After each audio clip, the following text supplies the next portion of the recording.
Olá, bem-vindos a mais uma aula do Tutorial Mecânica. Nessa aula nós vamos fazer uma breve descrição sobre os métodos de energia aplicados ao cálculo de estruturas. Tá?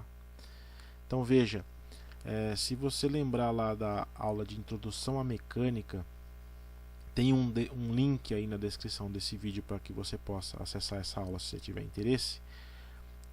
Nós comentamos que no cálculo de estruturas, no cálculo de corpos, equilíbrio de corpos, existem duas vertentes. Uma vertente baseada nos métodos conhecidos como métodos de Newton, que são equilíbrios de forças aplicadas na estrutura, ou os métodos atribuídos a Lagrange, principalmente a Milton, conhecidos como métodos variacionais ou métodos de energia. Então, esses métodos têm vantagens e desvantagens. E no nosso caso aqui, através dos métodos de energia, imaginando essa barra sendo esticada ou tracionada, submetida a uma força P, nesse caso aqui ela vai sofrer um determinado deslocamento.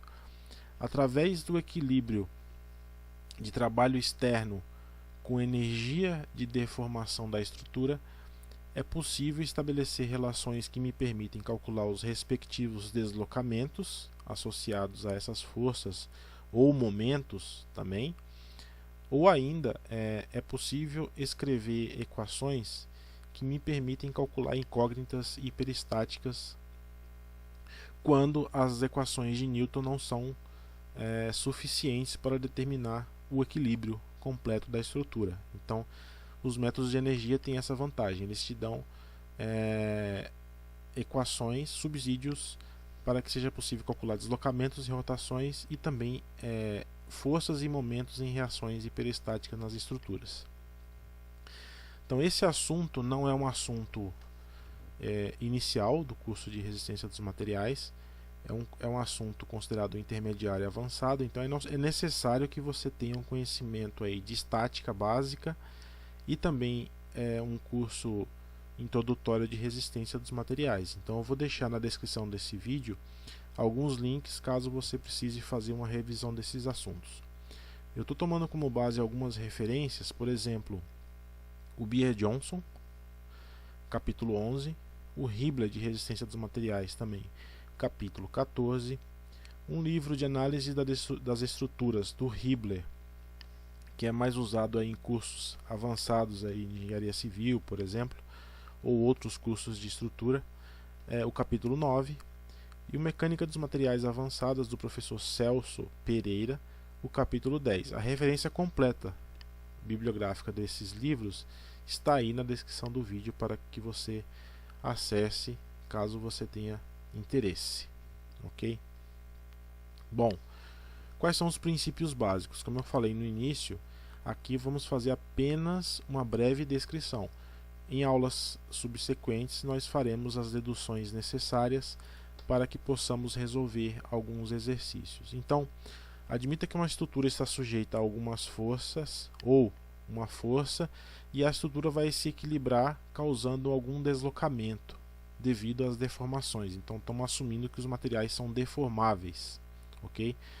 Então, lembrando lá uma analogia com a mola, eu aplico uma força e esse corpo elástico ou não, pode ser linear ou não, vai sofrer deslocamentos. Então, a energia associada ou o trabalho realizado pelas forças externas, ele vai ser convertido, se houver o equilíbrio da estrutura, em energia de deformação.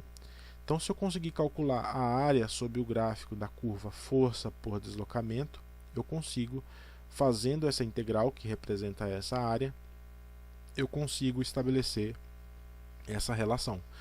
No caso linear elástico, uma mola simples ou um material segundo a lei elástica de Hooke, como eu tenho uma equação de reta para força versus deslocamento, então a área se resume à área desse triângulo sombreado na figura. Tá? Então a primeira equação representa o seguinte: o princípio do método de energia é fazer a equivalência entre o trabalho das forças externas se convertendo em energia de deformação. Tá? Essa segunda equação representa exatamente essa figura aqui, que é a área sobre a curva, no caso linear elástico. Então observe que eu tenho forças e deslocamentos, e se o material é deformável, eu vou ter uma equivalência, uma consequência em tensões e deformações. Então eu tenho um gráfico aqui, por exemplo, de um ensaio de tração, onde eu relaciono tensões e deformações aplicadas na estrutura. Bom, então se tensão está associado a força e deformação está associada a deslocamento, como é possível relembrando lá os conceitos básicos de tensão, então intuitivamente é possível a gente inferir que há uma relação entre força e deslocamento, nesse caso esse gráfico aqui, e o gráfico de tensão por deformação. Então nosso objetivo é estabelecer essa relação para extrair as primeiras equações, considerando uma determinada curva de material, no caso nosso específico, materiais lineares, elásticos e isotrópicos. Se eu fizer a área ou a integral dessa curva tensão por deformação, expresso nessa terceira equação aqui, e se eu fizer uma análise dimensional das unidades aqui associadas, eu vou perceber que esse gráfico, essa área, vai me representar energia por unidade de volume. Então, considerando a unidade de energia, por exemplo, joules por milímetro cúbico em volume, ou considerando uma energia expressa em newton vezes milímetro associado a um volume em milímetros cúbicos, por exemplo.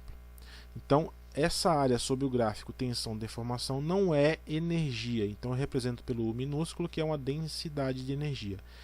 Se eu fizer a integração no volume de toda a minha estrutura, ou de toda a minha peça, de todo o meu corpo, eu vou